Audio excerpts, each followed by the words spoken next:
8월 13일 하나님 예배합니다. 사도신경으로 신앙 고백하겠습니다.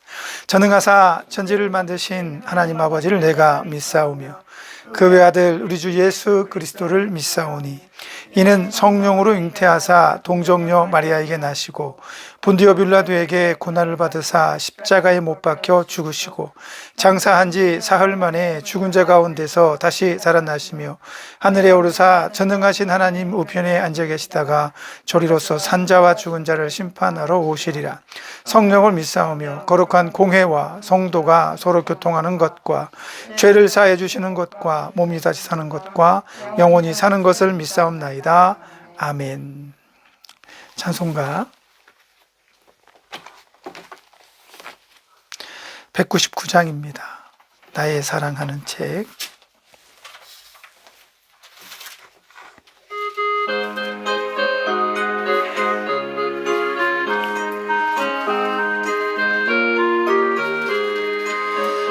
나의 사랑하는 책 비록 헤어졌으나 어머니의 무릎 위에 앉아서 재미있게 듣던 말 그때 일을 지금도 내가 잊지 않고 기억합니다.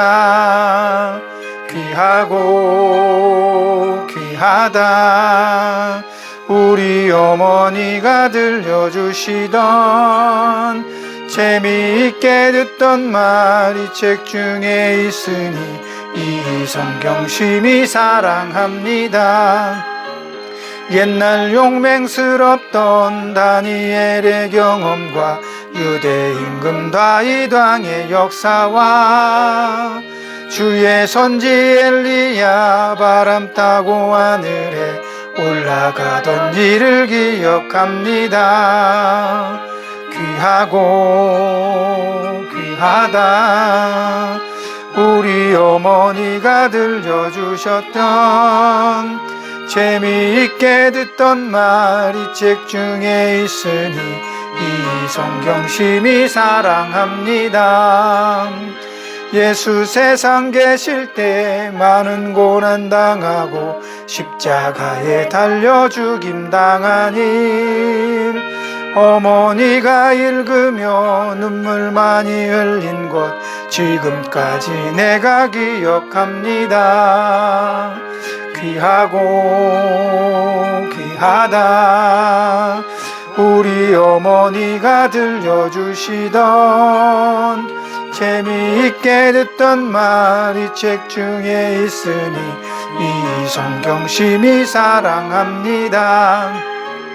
그때 일은 지나고 나의 눈에 와나오 어머니의 말씀 기억하면서 나도 시시때때로 성경 말씀 읽으며 주의 뜻을 따라 살려 합니다.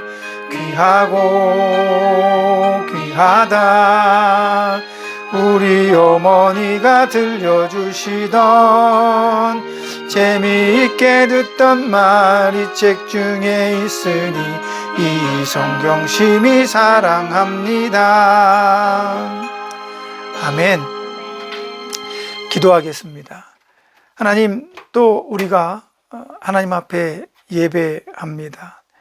우리 마음속에, 우리 기억 속에 있는 하나님의 말씀이 늘 새롭게 우리 마음에 다가오게 하시고 깨우쳐 주시고 하나님을 예배하는 시간에 하나님의 말씀을 사모하는 그 시간에 하나님의 말씀이 우리를 사로잡아 주셔서 우리가 하나님의 백성으로 살아갈 수 있게 축복하여 주옵소서. 이 시간에도 세계 곳곳에는 기근과 아픔과 또 날씨로 인해서 기상이변으로 인해서 폭풍으로 수많은 고통과 아픔 중에 있는 지체들이 있습니다. 하나님께서 그들 위로하여 주시고 속히 모든 자연의 아픔들을 치료하여 주시며 우리가 새롭게 거듭나고 새로운 삶을 시작할 힘을 더하여 주옵소서. 하와이에 큰 불이 났습니다. 참 많은 사람들이 생명을 잃었습니다.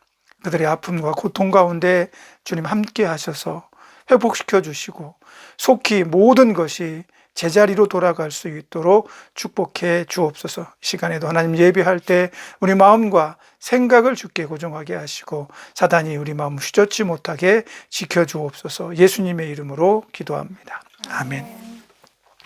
하나님 말씀 욥기입니다. 욥기 1장 13절에서 22절 말씀까지 찾아봅니다.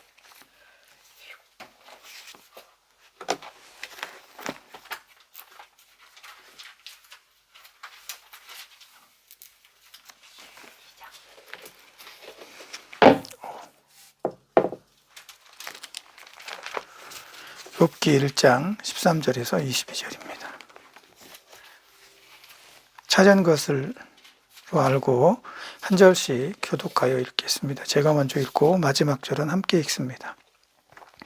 하루는 욥의 자녀들이 그 맏아들의 집에서 음식을 먹으며 포도주를 마실 때에 사원이 욥에게 와서 아르되 소는 밭을 갈고 나귀는 그 곁에서 풀을 먹는데 스바 사람이 갑자기 이르러 그것들을 빼앗고 칼로 종들을 죽였나이다. 나만 홀로 피하였으므로 주인께 아래로 왔나이다. 그가 아직 말하는 동안에 또 한 사람이 와서 아르되 하나님의 불이 하늘에서 떨어져서 양과 종들을 살라버렸나이다. 나만 홀로 피하였으므로 주인께 아래로 왔나이다. 그가 아직 말하는 동안에 또 한 사람이 와서 아뢰되 갈대아 사람이 새 무리를 지어 갑자기 낙타에게 달려들어 그것을 빼앗으며 칼로 종들을 죽였나이다. 나만 홀로 피하였으므로 주인께 아래로 왔나이다. 그가 아직 말하는 동안에 또 한 사람이 와서 아르되 주인의 자녀들이 그들의 맏아들의 집에서 음식을 먹으며 포도주를 마시는데 거친 들에서 큰 바람이 와서 집 내 모퉁이를 치매 그 청년들 위에 무너짐으로 그들이 죽었나이다. 나만 홀로 피하였으므로 주인께 아래로 왔나이다 한지라. 욥이 일어나 겉옷을 찢고 머리털을 밀고 땅에 엎드려 예배하며 이르되 내가 모태에서 알몸으로 나왔사온즉 또한 알몸이 그리로 돌아갈 올지니라. 주신 이도 여호와시요 거두신 이도 여호와시오니 여호와 이름이 찬송을 받으실지니이다 하고 이 모든 일에 욥이 범죄하지 아니하고 하나님을 향하여 원망하지 아니하니라. 아멘. 우리는 욥이 얼마나 대단한 사람이고 훌륭한 사람인지 잘 알고 있습니다. 오늘 본문의 말씀에서는 그 위대한 신앙인에게 이루 형용할 수 없는 고통과 아픔들이 한꺼번에 몰려오는 사건을 우리는 보게 됩니다. 하나의 슬픔이 한 번씩 일어나는 것이 아니라 같은 날에 하나의 아픔과 고통이 사라지기도 전에 또 다른 아픔과 고통이 그를 덮치고 엄습하는 모습을 보여줍니다. 그리고 마지막에 욥은 더 이상 주체할 수 없고 더 이상 참을 수 없는 절망에 빠져들게 되죠. 자기의 모든 자녀들이 한순간에 몰사했다는 소식을 들은 욥은 더 이상 서 있을 수가 없었습니다. 그는 옷을 찢고 머리를 밀며 고통과 아픔 속에 울부짖고 있다라고 이야기를 합니다. 얼마나 그가 속상해하고 울었는지, 얼마나 고통스러워했는지 모르겠습니다. 얼마간의 시간이 흘렀는지 모르지만 욥은 이내 하나님 앞에 엎드려 모든 것을 주시니가 모든 것을 가져가시는 것은 당연하지 않겠는가? 내가 빈손으로 왔으니 빈손으로 하나님께 가는 것도 옳은 것이 아닌가? 그러면서 오늘 본문의 마지막 절에 이야기하는 것처럼 그는 입으로, 말로, 행동으로 하나님을 욕되게 하지 않았다라고 기록을 하고 있습니다. 참으로 대단한 사람입니다. 오늘 본문의 이 고통과 욥의 아픔의 원인은 무엇일까 곰곰이 생각을 해봅니다.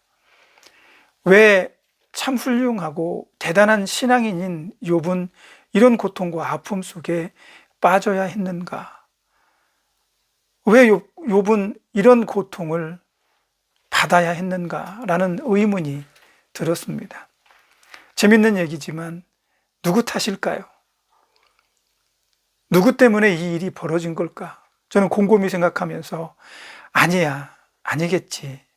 수없이 그렇게 되뇌이면서도 이건 하나님 탓 아니야? 이런 생각이 조심스럽게 들었습니다.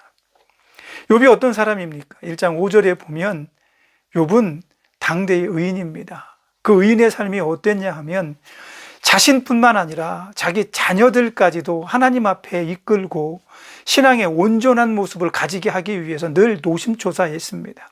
오늘 본문에서 자녀들이 맏아들의 집에서 먹고 마시며 술 취해 있을 때 혹시 그들이 취중에 잘못된 짓, 잘못된 말, 행동들, 누군가를 아프게 한 일은 없었는지, 혹 하나님께 범죄하지는 않았는지 염려가 돼서 꼭 그 다음 날에는 모든 자녀들을 불러서 그들과 함께 하나님 앞에 예배드리며 그들을 정결하게 하기 위해서 제물을 잡아 하나님께 용서를 구하는 그런 신앙의 행위들도 했습니다.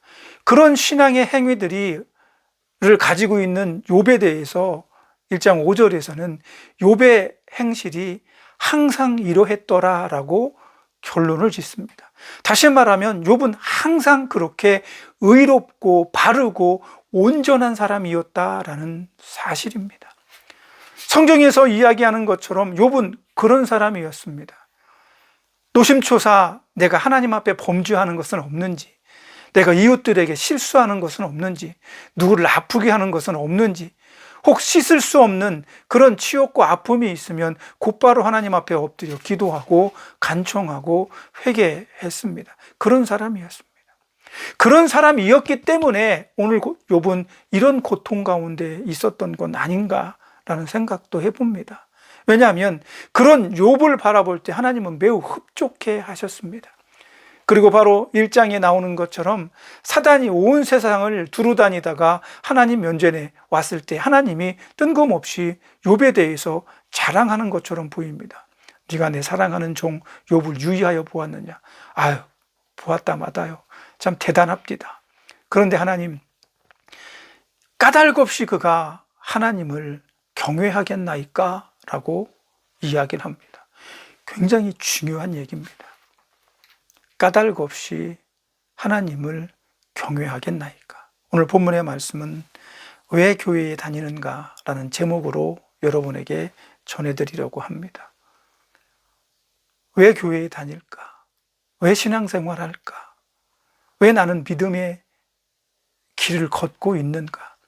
수많은 사람들은 주일날이고 수요일이고 새벽이고 하나님 앞에 나아가기를 즐거워하며 예배에 가는 것을 행복해하고 있습니다. 그 수많은 사람들에게도 사단은 똑같이 이야기할지 모릅니다. 저들이 까닭 없이 하나님을 따르겠습니까? 예수님을 따르겠습니까? 이유 없이 저들이 하나님을 경외하겠습니까? 이런 이야기들은, 이런 질문은 사단의 굉장히 깊은 통찰력을 보여줍니다.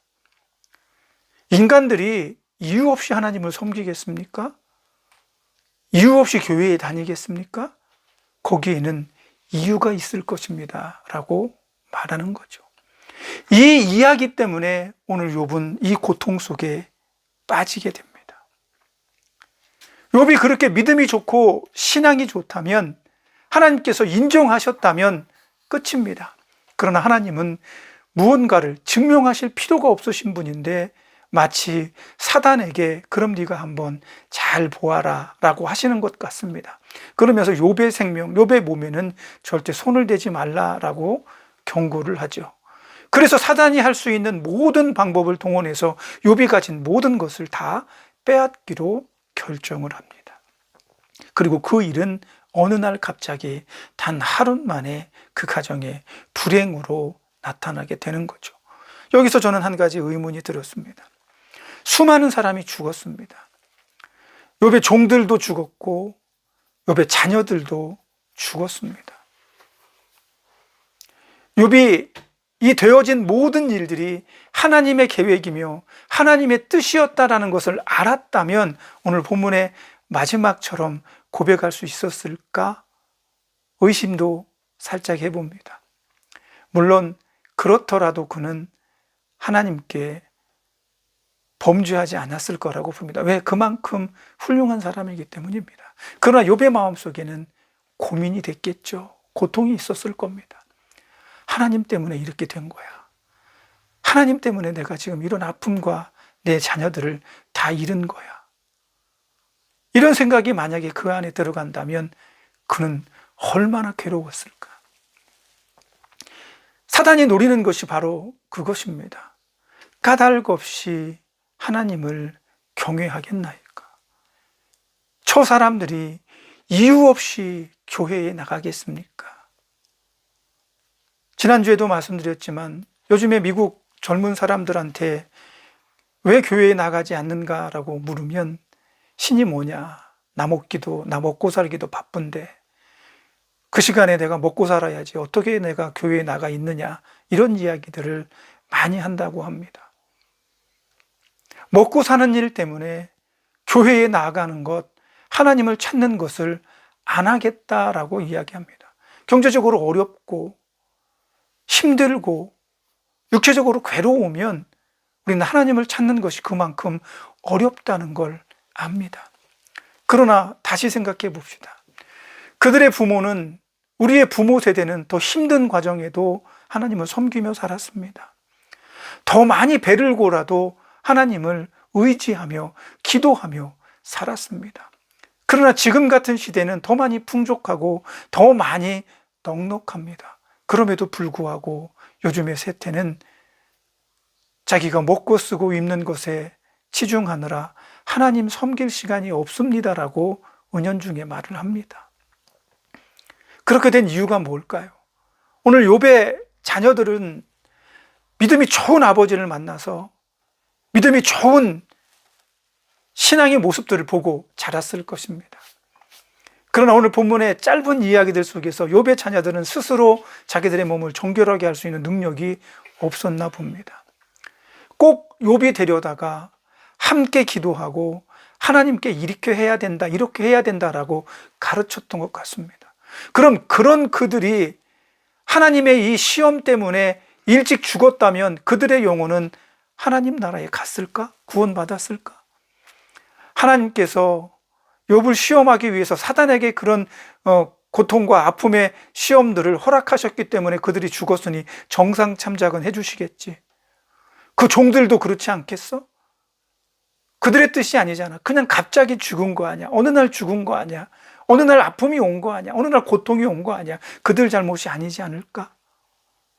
그러나 성경은 우리에게 이런 갑자기 찾아온 불행과 억울한 듯 보여지는 이 아픔 속에서 우리에게 이야기하고자 하는 것이 있을 거라고 봅니다. 그게 뭐냐면 심판은 언제나 올 수 있다는 겁니다. 갑자기 올 수 있다는 겁니다. 내가 원하지 않는 때 한 개인의 심판, 이 우주의 심판이 하나님의 뜻으로 인해서 진행될 수 있다는 것을 의미합니다. 사단은 필사적으로 우리 영혼을 사로잡으려고 노력할 것이며 그는 절대로 우리 영혼을 그냥 놓아두지 않을 것입니다. 오늘 본문의 말씀에서 욥은 하나님과 동행하지만 하나님과 함께 했지만 하나님께서 이 사람을 시험하는 이 시험에서는 절대로 벗어날 수는 없었습니다. 그도 이 시험에 합당한 모습으로 내어놓아야 할 것이 있었다라는 사실입니다. 신앙을 갖는 이유가 무엇일까? 교회에 나오는 이유가 뭘까? 예수님 당시에도 수많은 사람들이 예수님을 따랐습니다. 어떤 사람들은 예수님과 함께 다니면 먹을 거 걱정 없으니까 오병이어의 기적, 수많은 기적들로 인해서 예수님과 동행하는 것이 행복했으니까, 혹여내 내 자식과 내 가족과 내 친구가 병에서 고침을 받을 수는 있지 않을까? 저 사람과 함께 다니면 내가 뭔가 성취감이 있고 내가 뭔가 이룰 수 있는 것이 있지 않을까? 그런 생각들을 하면서 예수님을 따랐습니다. 제자들마저도 예수님의 생각과는 전혀 다른 기대감으로 예수님을 따랐죠. 예수님의 나라가 임하면 세베대의 아들 어머니처럼 내 아들을 예수님 우편이나 왼편에 앉혀주십시오. 이렇게 얘기하고, 그 말 때문에 제자들 가운데서는 큰 소동이 있어서 왜 네가 우리보다 위에 앉느냐, 왜 네가 나보다 더 높은 자리를 요구하느냐, 이런 싸움을 할 때도, 다툼이 있을 때도 있었습니다. 그렇게 사람들은 각자 어떤 이유에 의해서 예수님을 따랐습니다. 지금도 그렇습니다.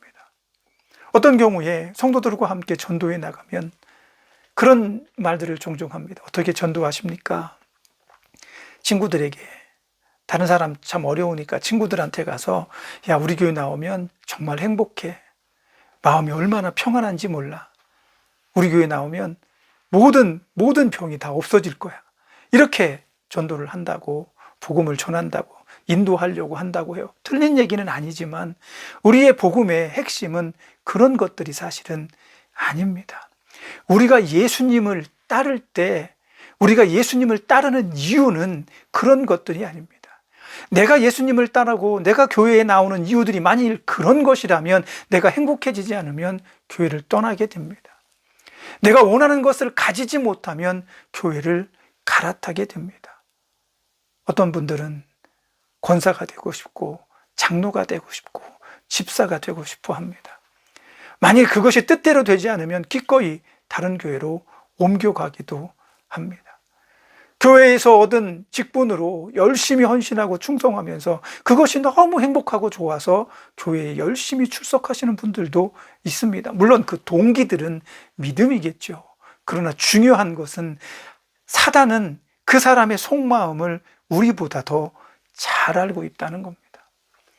비록 오늘 본문의 말씀에서 사단은 욥의 마음을 절대 몰랐습니다.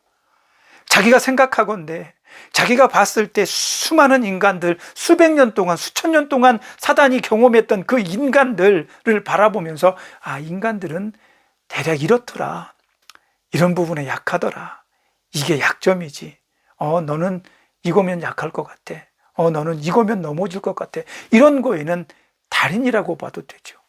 그런 사단이 오늘 욥에 대해서는 잘못 봤습니다. 그러나 일반적인 상황 속에서 우리 모두는 사단에게 그만큼 쉽게 노출되어 있습니다. 사단이 물어봅니다. 너는 왜 교회에 나가니? 너는 왜 예수님을 따르니? 너는 왜 하나님을 섬기고 있니? 이유가 뭐니? 그 정확한 믿음의 이유를 우리가 제시하지 않는다면 우리도 사단의 그 말처럼 이유 없이 저거 하나님을 경외하겠나이까? 라는 올무에 걸릴 수밖에 없을 것이다 라는 사실입니다. 요한복음 6장 68절에는 영생의 말씀이 주께 있사오니 우리가 누구에게 나아가리까? 이런 고백이 있습니다. 영생의 말씀이 하나님께 있는데, 예수님께 있는데 우리가 예수님을 등지고 어디로 가겠습니까? 라고 말하는 겁니다. 언뜻 보면 이 이야기가 마치 내가 영생을 얻기 위해서 교회를 나아가는 것처럼, 내가 영생을 얻기 위해서 무언가를 하는 것처럼 들려질 수 있습니다. 그러나 엄격하게 따지면 예수님은 우리에게 영생을 주러 오셨습니다. 그 영생을 받는 우리는 그 영생을 받기 위해서, 그 영생을 지키기 위해서 예수님의 말씀에 따르고 순종하며 내 믿음을 반석 위에 지으려고 노력을 하는 것입니다. 수많은 교리들이 충돌을 합니다. 하나님께서 우리를 선택하셨으니 우리는 절대로 파양되지 않는다. 우리는 끊어지지 않는다.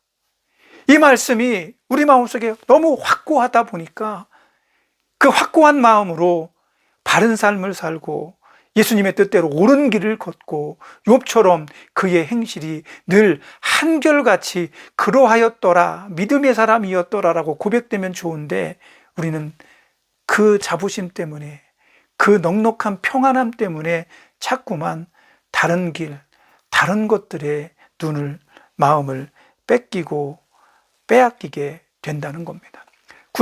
재미난 얘기 중에 하나가, 구약 시대에도 이스라엘 지방들에는 성소라는 개념의 성전들이 있었습니다. 작은 성소, 사람들이 모여서 말씀도 배우고 말씀도 듣고 하나님을 예배하기도 하는 그런 성소들이 있었습니다. 그런 성소들은 여호와 제1교회라는 간판을 들고 이스라엘 도시의 곳곳에서 성행하듯 영업을 합니다. 그러나 그들은 분명히 간판에는 하나님이 최고라고 말하고 하나님 교회라고 말하지만 그들의 성소 안에 들어가면 그 당시에 사람들이 요구했던, 그 당시에 사람들이 원했던 메시지들로 가득 차 있었습니다.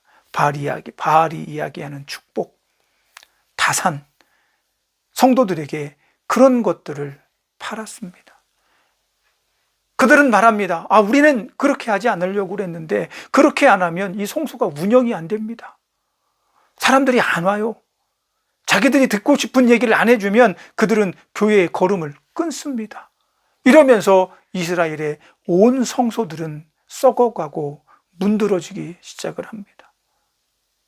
오늘날 우리는 어떨까요? 신앙생활 하면서 고난에 대해서, 아픔에 대해서, 열정과 열심에 대해서, 헌신에 대해서, 봉사에 대해서 이야기하는 것보다 우리는 축복에 대해서, 치료받은 간증에 대해서, 하나님께서 복 주신 것들에 대해서 더 마음을 빼앗기게 됩니다. 예수님 당시에도 예수님을 따라다니는 수많은 사람들이 대다수가 다 그랬습니다. 그래서 예수님을 따랐습니다.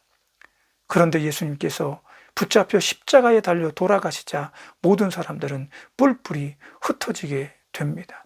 그들에게 있어서 예수님에 대한 기억은 추억밖에 없습니다. 그 대단한 사람이었는데 십자가에 달려서 죽었네. 전 세계 학자들 중에서 예수님에 대한 기록은 사실 많지 않습니다. 몇몇의 아주 위대한 역사가들이 기록을 했지만 예수를 어떤 반란의 무리라든지 선동자라든지 이런 식의 그 예수님에 대한 기록밖에 없습니다. 물론 요세푸스라고 하는 그 학자는 예수님은 선지자이며 메시아이며 뭐 그런 이야기들을 기록을 해놨지만 굉장히 작아요. 예수님에 대한 기록들은 굉장히 성경 이 본문 이외에는 역사적인 기록들은 굉장히 별로 거의 없다고 봐도 무방합니다. 그런 예수님을 왜 우리는 따르는 것일까? 여러분들은 왜 교회에 나가십니까? 사단이 말한 것처럼 저 사람이 내가 까닭 없이 여호와를 경외하겠나이까? 라고 하는 이 사단의 질문을 우리가 통찰력 있게 늘 고민하고 고민해야 봐야 합니다. 나는 왜 교회에 나가지? 나는 왜 예수님을 따르지?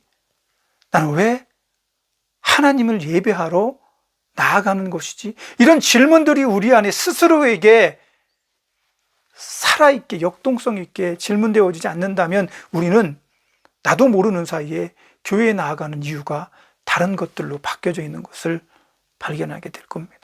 친구가 좋아서, 물론 처음에 그런 때도 있고 저런 때도 있습니다. 그러나 본질적으로 가장 중요한 것은 누구와의 사귐도 중요하고 어떤 교제도 중요하고 나눔도 중요하고 행복하게 예배하고 찬양하는 것도 중요하지만 가장 중요한 건 내가 교회를 나가는 가장 핵심적인 이유는 요한복음 말씀처럼 영생의 말씀이 주님께 있사오니 내 영생의 가장 기본적인 조건과 마지막 조건, 완벽한 조건이 예수 그리스도이기 때문에 내가 예수님을 따르며 교회에 나간다는 사실들을 우리 마음속에 믿음으로 각인할 필요가 있습니다. 안 그러면 사단이 여러분을 공격할 겁니다. 야, 네 재물을 오늘 순식간에 누가 와서 뺏어갔어. 아무런 기척도 없이 낙타를 싹 뺏어가고 종들까지 다 죽였어. 너 이래도 너 하나님 따를 거야? 하나님을 경외할 거야? 이게 사단의 질문입니다. 지금 여러분을 힘들게 하고 아프게 하고 고통스럽게 하는 그 이유들을 가지고 사단은 우리에게 물을 것입니다. 너 이래도 하나님을 믿을 거야? 너 이래도 예수님이 좋아? 널 사랑하시는 것 같다? 이런 질문들을 사단이 수시로 여러분에게 할 겁니다. 누군가가 여러분을 힘들게 하고 교회 안에서 여러분이 무시당하고 고통과 아픔 속에 있으면 사단은 그러한 것들을 기가 막히게 캐치할 것입니다. 그리고 여러분에게 물어볼 겁니다. 그래도 네가 하나님을 경외할 것이냐라고 말이죠. 우리의 대답은 한결같이 오늘 욥의 고백처럼 이러해야 된다고 생각합니다. 마지막 절에 이 모든 일에 욥이 범죄하지 아니하고 하나님을 향하여 원망하지 아니하더라. 굉장히 멋들어지지 않습니까? 이 말씀을 보면서 그럼 도대체 욥은 어떻게 속상해하지? 어떻게 아파하지? 이 모든 되어진 일들을 아무 탓도 안 하나? 누구 탓도 안 하나? 우리는 어떤 사람 때문에 이렇게 됐어, 저 사람 때문에 이렇게 됐어라고 말하면서 우리 스스로를 위로할 때가 있습니다. 쟤는 나쁜 사람이야. 쟤는 못된 사람이야. 그리고 때때로 대상을 지목하지 못하면 우린 하나님이 나를 사랑하지 않는 것 아닌가라는 생각도 가지게 됩니다. 저도 암에 걸렸을 때 하나님 앞에 그렇게 말한 적이 있습니다. 하나님 왜 그러세요? 하나님 왜 나한테 이러시는 거예요? 하나님 이렇게밖에 못하십니까? 저 같은 사람은 약하기 때문에 그렇게 하나님 앞에 질문도 했습니다. 물론 마지막은 하나님 앞에 용서를 구하고 하나님께 도움을 요청하고 또 선하게 좋은 방법으로 이끌어 주시는 은혜를 경험을 했지만 우리는 때때로 이 사단의 권계처럼 내가 하나님을 그래도 경외할 것인가 라는 그런 물음에, 그런 아픔에 빠질 때가 있다는 겁니다. 그런 아픔 속에서 우리가 내 믿음을 지킬 수 있는 가장 큰 핵심적인 요인이 무엇인가 하면 좋은 믿음입니다. 이 좋은 믿음은 어느 순간에 생기는 것이 아닙니다. 오늘 1장 5절에서 말한 것처럼 욥의 행실이 늘 한결같이 그러하였더라라는 그 고백이, 그 기록이 욥의 믿음을 대변하고 있는 겁니다. 여러분의 믿음이 늘 한결같이 그러하더라라는 믿음이 있으십니까? 그 믿음으로 오늘도 여러분은 교회에 나아가고 있습니까? 예배 자리에 나아가고 있습니까? 라고 사단은 질문할지도 모르겠습니다. 만일 우리에게 그 한결같은 믿음이 없다면 우리는 수시로 속상하고 수시로 열받고 수시로 분노하며 나를 악한 자리에, 하나님께서 원하시지 않는 자리에 놓아둘 수도 있다는 겁니다. 그래서 우리는 믿음을 지키는 방법이 아니라 믿음은 하나씩 쌓아가는 방법을 배워야 합니다. 쉽게 말하면 어제보다 더 고통스럽기 때문에 그 고통스러운 날은 그 고통을 이길 만한 믿음이 나한테 있어야 되는 것 아니겠습니까? 믿음이 점점 시간이 자면 하룻밤 자고 나면 더 커지고 하룻밤 자고 나면 더 커지는 거라면 얼마나 좋겠습니까? 물만 주면 자라나는 그런 믿음이라면 얼마나 좋겠습니까? 그러나 우리의 믿음은 그런 것이 아닙니다. 예수님을 믿음으로 인해서 우리 안에 이미 믿음이 내재되어 있는 겁니다. 그 믿음을 내가 조금 더 자라나고 조금 더 튼실하고 조금 더 반석 위의 믿음이 되게 하려면 훈련과 노력이 필요하다는 거죠. 작은 시험 정도는 우리는 충분히 이길 수 있습니다. 그러나 큰 시험 앞에서도 무너지지 않는 믿음의 집을 지으려면 단단한 반석 위에, 단단한 말씀 위에, 그 말씀 위에서 나를 계속해서 단련하고 그 말씀으로 나를 채워내야 우리는 더 고통과 아픔 속에 있는 시험도 이겨내고 극복해낼 수가 있는 겁니다. 베드로와 제자들은 3년 동안 예수님을 따랐습니다. 3년 동안 따르면서 제자들은 많이 배웠습니다. 그럼에도 불구하고 그들은 다 뿔뿔이 흩어졌습니다. 그게 인간입니다.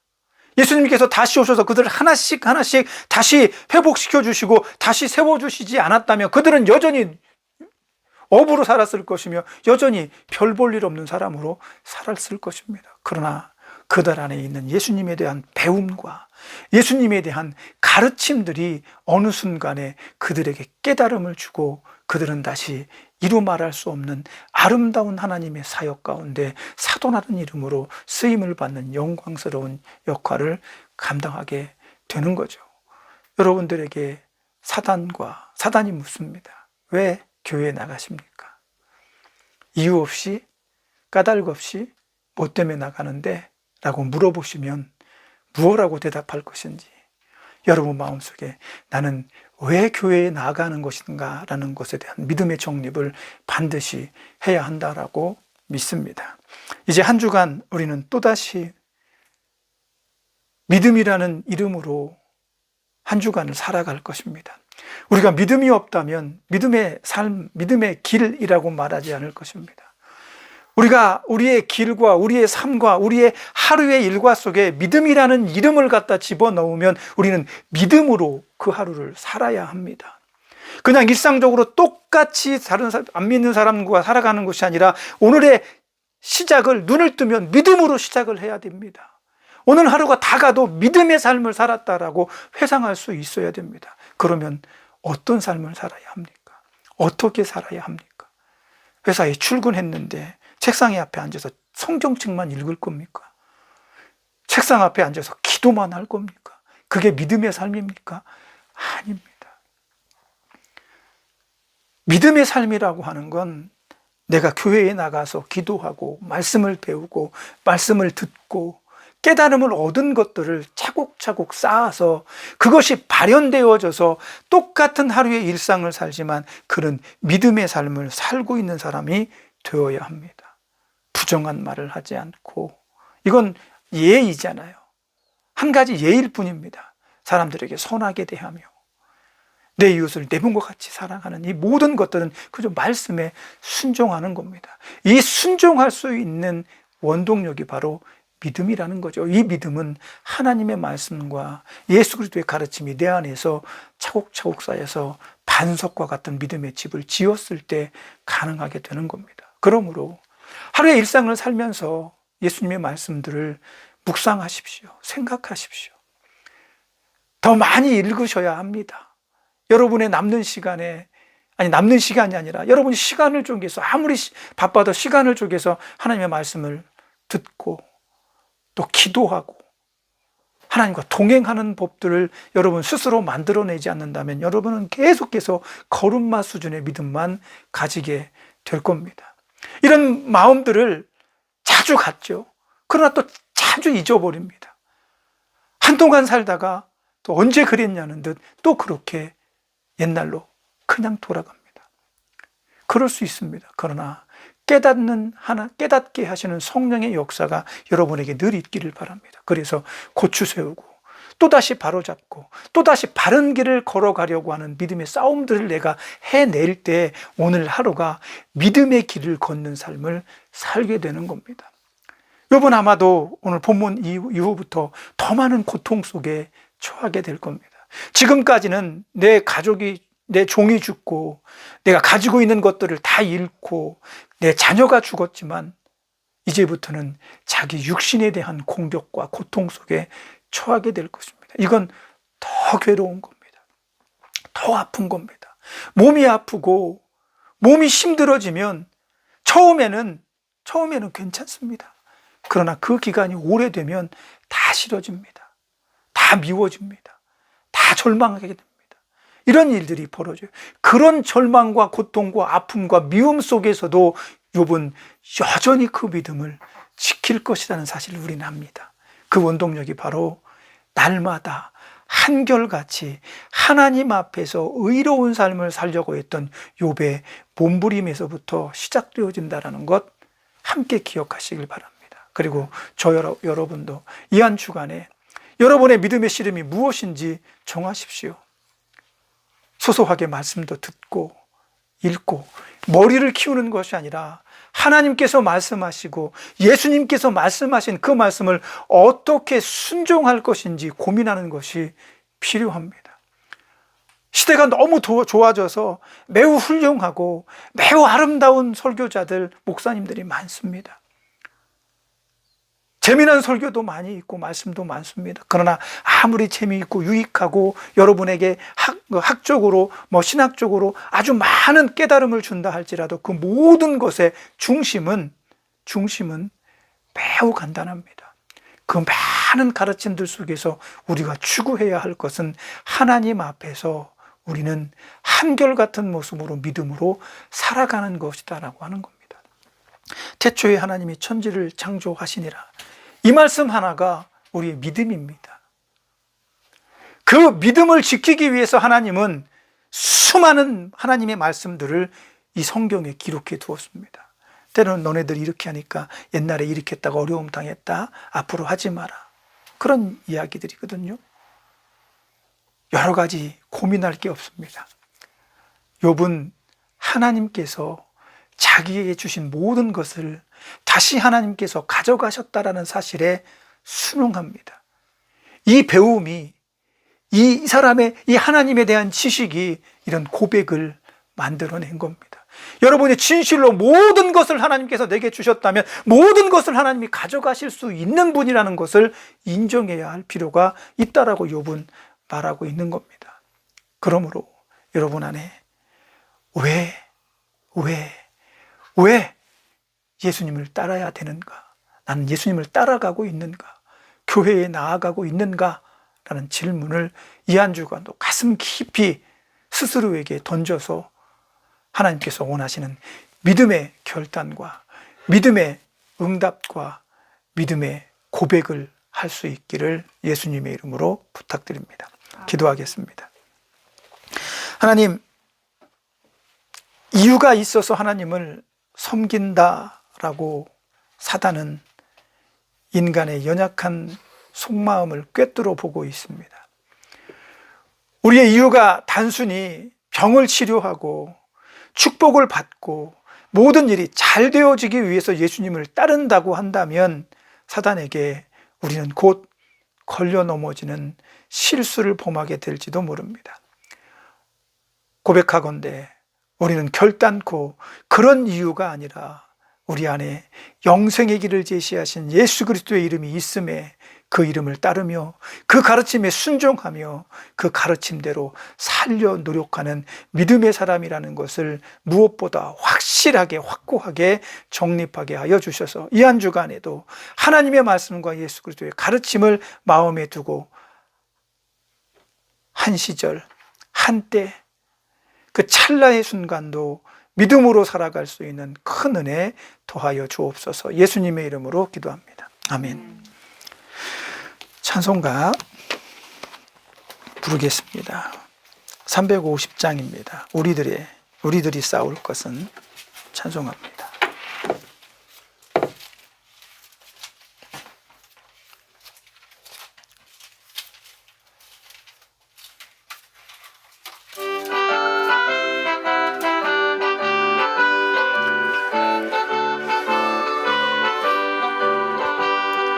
우리들이 싸울 것은 혈기 아니요, 우리들이 싸울 것은 육체 아니요, 마귀 권세 맞서 싸워 깨쳐버리고 죽을 영혼 살릴 것일세. 한 마음으로 힘써 나가세, 한 마음으로 힘써 싸우세. 악한 마귀 군사들과 힘써 싸워서 승전고루를 이기까지 우리들이 입은 갑옷 쇠가 아니요, 우리들이 가진 검은 강철 아니요, 하나님께 받아가진 평화의 복음 거룩하신 말씀이로다. 말씀으로 힘써 나가세, 한 마음으로 힘써 싸우세. 악한 마귀 군사들과 힘써 싸워서 승전고루를 이기까지. 악한 마귀 죄 아무리 강할지라도 우리 대장 예수 앞서 가시니 주저 말고 용감하게 힘써 싸우세. 최후 승리 얻을 때까지 한 마음으로 힘써 나가세, 한 마음으로 힘써 싸우세. 악한 마귀 군사들과 힘써 싸워서 승전고루를 이기까지 죄악 중에 빠진 사람 죄를 뉘우쳐 십자가에 달린 예수 믿기만 하면 위태한 데 빠진 영혼 구원 얻어서 천국 백성 될 것임일세. 한 마음으로 힘써 나가세. 한 마음으로 힘써 싸우세. 악한 마귀 군사들과 힘써 싸워서 승전고루를 이기까지. 아멘. 기도하겠습니다. 하나님, 우리가 늘 싸우는 싸움은 세상에 있지 아니합니다. 우리의 싸움은 영적인 것이며 나를 나보다 더 잘 알고 있는 강력한 대적 사단과의 싸움입니다. 우리 속마음까지 꿰뚫어보는 악한 사단의 권계를 믿음으로 헤쳐나갈 수 있도록, 이겨낼 수 있도록 우리도 늘 믿음의 한결같은 사람으로 살기를 원합니다. 욥이 늘 그런 사람이었던 것처럼 우리도 믿음의 삶을 추구하기를 원합니다. 그저 행복하고 즐거워서 교회에 나아가는 것이 아니라 예수 그리스도의 말씀을 따르며 내 영생의 유일한 주인 되신 예수님의 말씀에 순종하기 위해서 우리가 나아간다는 사실, 걸어간다는 사실을 오늘도 고백하게 하셔서 하나님께서 원하시는 믿음의 사람, 아름다운 신앙인으로 이 한 주간도 사단을 이기게 하여 주옵소서. 또한 여전히 끝나지 않는 질병의 아픔들이 우리로 하여금 하나님께 함께 예배하지 못하게 만듭니다. 이 모든 질병이 속히 떠나서 우리가 다시금 모여 하나님을 예배할 수 있는 시간 허락해 주옵소서. 이제는 우리를 죄에서 구속하신 예수 그리스도의 구속의 은혜와 하나님 아버지의 크신 사랑하심과 성령님의 감동감화 내주하시며 교통하시는 은혜의 역사가 늘 한결같이 예수 그리스도를 따르며 하나님께서 원하시는 믿음의 반석 위에 집을 짓기를 원하는 아름다운 지체들 머리 위에 저들을 치료하는 병원의 모든 손길들과 돕는 손길들 머리 위에 저들을 사랑하는 가족과 저들이 사랑하는 교회 위에 그리고 이 나라 이민족 위에 이제로부터 영원까지 함께 있을지어다. 아멘.